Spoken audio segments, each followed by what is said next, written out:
શું નામ છે બેન તમારું? આજે આપણે આઈયુઆઈ કરીએ છીએ બરાબર. ખાલી નીચેનો ભાગ થોડો ઢીલો રાખવાનો છે, બીજું કશું જ નહીં થાય, ડરતા નહીં બરાબર. આજે આપણે વાત કરીએ આઈયુઆઈ. આને કહેવાય આઈયુઆઈ કેથેટર. તો આઈયુઆઈની પ્રોસેસમાં શું કરવાનું હોય છે?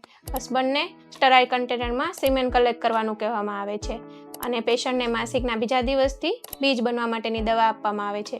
જ્યારે પેશન્ટનું બીજ મોટું થઈ જાય એટલે પેશન્ટને બીજ ફૂટવાનું ઇન્જેક્શન આપવામાં આવે છે, જેને ઓવ્યુલેશન કહેવાય છે.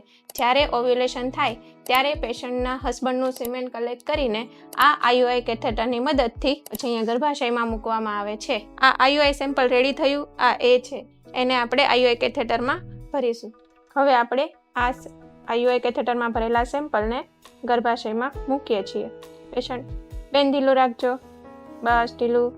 મતલબ કે સિમેન સેમ્પલને એન્ડ્રોલોજીસ્ટ લેબમાં પ્રોસેસ કરીને સારી ક્વોલિટીવાળા કણ, એટલે કે જેની મોર્ફોલોજી અને મોટિલિટી વધારે હોય એવા કણને સેપરેટ કરીને ઇન્જેક્શન પ્રિપેર કરે છે અને એને આપણે ગર્ભાશયમાં મૂકીએ.